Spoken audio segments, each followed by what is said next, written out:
अब जप बतला रहा हूं किस तरह से करिएगा। गुरु महाराज की वाणी में है, धर गर मस्तक सीध साध आसन आसीना, बैठ के चखमुख मून इष्ट मानस जप ध्याना, प्रेम नेम सो करत करत मन शुद्ध हो, अरे हारे में ही अब आगे को कहूं सुनो दे चित्त सो। जप करने के लिए पहले जब जप होने लग जाएगा फिर तो आप चलते फिरते उठते बैठते सोते जागते हर समय कर लीजिएगा। जब ध्यान बनने लग जाएगा, ध्यान बन जाएगा, फिर तो हर स्थिति में ध्यान बनता ही रहेगा। लेकिन जब तक नहीं बना है तब तक बनाने के लिए कुछ करना पड़ेगा। तो गुरु महाराज ने कहा, धरगर मस्तक सीध साध आसन आसीना। रस्सी वाली चारपाई पर बैठ करके जाप नहीं करिएगा, वह समतल नहीं होती है। चौकी पर बैठिए, पलंग पर बैठिए, समतल जगह पर बैठिए, बिल्कुल समतल, नात्य छृतंग नात नीचम, ऊंची नीची जगह नहीं हो, बिल्कुल समतल जगह। लेकिन वह जगह पवित्र भी होनी चाहिए। जिस जगह पर बैठ करके ध्यान पूजा करें उस जगह पर दूसरा कोई काम नहीं हो। बहुत पवित्रता पर ध्यान दीजिएगा, यह बहुत पवित्र काम है। अच्छी तरह से पवित्र करके थोड़ी सी जगह को आप रखिए, उसके ऊपर एक आसनी बिछा लीजिए। कंबल की आसनी हो, भेड़ के बाल का कंबल होना चाहिए, वह आसनी बिछाइएगा। वह यदि आपसे नहीं बन पा रहा है, बड़ी गरीबी रेखा में चल रहे हैं, तो एक कुश की आसनी बना लीजिए, ज्यादा पैसा नहीं लगेगा। अपने से बना लीजिए। स्वेटर बुनते हैं, एक आसनी नहीं बना सकते? नहीं तो खरीद ही लीजिए, ज्यादा नहीं लगेगा।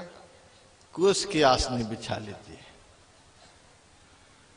या भी नहीं तो गमछी तौलिया रखिए, पवित्र गमछी हो, पवित्र तौलिया हो।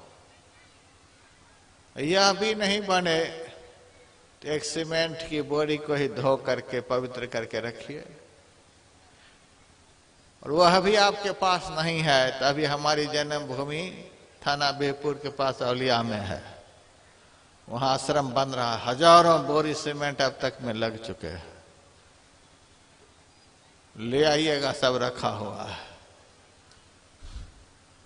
और साफ करके बैठिएगा।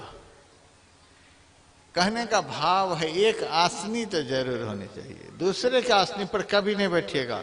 जैसा आदमी होगा वैसा ही आपका स्वभाव बन जाएगा। दूसरे के आसनी पर न बैठिए, न बैठने दीजिए। हाँ, यदि आपसे ज्यादा ध्यान करने वाला कोई हो तो उनको अपने आसनी पर बिठा सकते हैं, और नहीं तो लोटा छाप सत्संगी उनको नहीं बिठाइएगा। एक ध्यान शिविर में बहुत लोग गए थे तो एक माई भी गई थी। ध्यान के समय चादर ओढ़ करके बैठी हुई है। हम चेक करने के लिए घूम रहे थे कौन बढ़िया से बैठे हैं, कोई कौन जैसे तैसे बैठे हैं। तो कटर कटर की आवाज आ रही थी। कटर कटर क्या कर रहा है? तो वही माई के चादर के नीचे से माई से कहा, माई कटर कटर की आवाज आती है, ध्यान में हो? बाबा नाश्ता कर रही हो। यही समय मिला नाश्ता करने का, तो नाश्ता भी सत्तू घोल करके पी लेती। कटर कटर तो नहीं करता, पकवान खा रही हूं। पकवान खाने का यही टाइम मिला। कटर कटर में ध्यान होता है, दूसरे का भी ध्यान खराब, अपना भी ध्यान खराब। इस तरह से नहीं, खा भी रहे हैं, पी भी रहे हैं, वहीं ध्यान भी कर रहे हैं, ध्यान नहीं बनेगा। साफ सुथरा होना चाहिए। ना विरतो दुश्चरितान, ना शांतो ना समाहित, ना शांत मानसो वापि प्रज्ञानेन वापनुयात्। जो पाप कर्मों से अपने को निवृत्त नहीं किया है, जिसकी इंद्रियां शांत नहीं है, जिसका चित्त असमाहित है, वह उसे आत्मज्ञान द्वारा प्राप्त नहीं कर सकता है। राष्ट्रपति की बराबरी कुर्सी पर कौन बैठेगा जो उसी के टक्कर का लीडर होगा। प्रधानमंत्री की बराबरी कुर्सी पर कौन बैठेगा जो उसी के टक्कर का लीडर होगा। एसपी कलेक्टर की बराबरी कुर्सी पर कौन बैठेगा जो उसी के टक्कर का अधिकारी होगा। उसी तरह से परमात्मा का दर्शन कौन करेगा जो परमात्मा के जैसा पवित्र होगा। जिनको हम देखना चाहते उन्हीं के जैसा अपने को बना लेना पड़ेगा, तब उनका ध्यान बनेगा। बड़ा पवित्र काम है। जैसे तैसे को नहीं बिठाना है, ना जैसे तैसे के आसन पर बैठना है, जैसे तैसे के आसन पर सोना भी नहीं है। यह भी ध्यान रखिएगा। जैसा तैसा विचार लेकर के सोने वाला, उसकी आसनी पर यदि आप सो जाएंगे, रात भर बुरा से बुरा स्वप्न।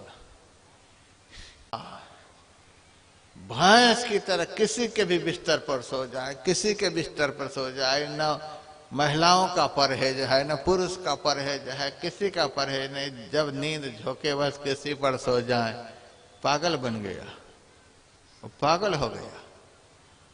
जिस किसी के बिस्तर पर सोते सोते कोई पथ परहेज नहीं रह गया, वो ब्रह्मचारी पागल हो गया। उसी तरह से मन पागल हो जाएगा। जैसे तैसे के बिस्तर पर सोने से, जैसे तैसे की थाली में खाने से, जैसे तैसे के कपड़ा को पहनने से, जैसे तैसे के जूता चप्पल को पहनने से। एक को मैंने देखा कि 100 रुपए का जूता पहन करके गया था सत्संग में। आरती के बाद मेरे पास प्रणाम करने के लिए आया तो 400 रुपए का जूता। मैंने कहा यह क्या है जी? गया था तो साधारण जूता था। बाबा मेरा जूता कोई ले लिया, तो ले लिया तो तू भी ले लिया। हम कैसे नहीं लेते? हमारा ले लिया तो हम भी ले लिए। तो मैंने कहा तू लेता भी तो 100 वाला लेता, जितना का था। अगर 100 वाला लेता तो सत्संग की महिमा खत्म हो जाती, सत्संग की महिमा खत्म हो जाती। हाँ, आज पाठ में हुआ था, इस सत्संग में लाभ बहुत है, इस सत्संग में लाभ बहुत है। बाबा पाठ हुआ था, इस सत्संग में लाभ बहुत है, इसीलिए 100 का गया तो 400 का लेकर के आ गए। यही अर्थ समझ लिया लोगों ने। पता नहीं कि दूसरे का चप्पल पहनने से मन पागल हो जाएगा। जिस प्रवृत्ति का आदमी होता है, वह प्रवृत्ति वाला जो भी चीज पहनता है, खाता है, पीता है, जहां रहता है, उसका संस्कार उस परिधानों में होता है।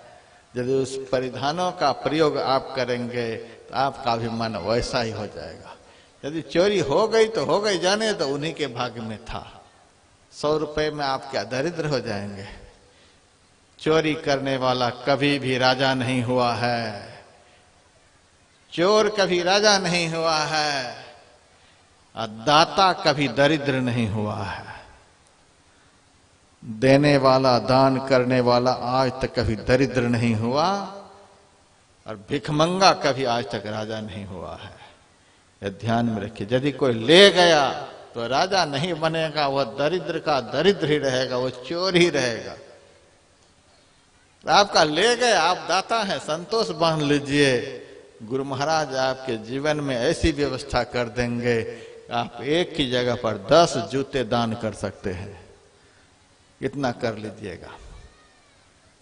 बड़ा पवित्र काम है। पवित्र आसनी बिछा करके बैठिएगा।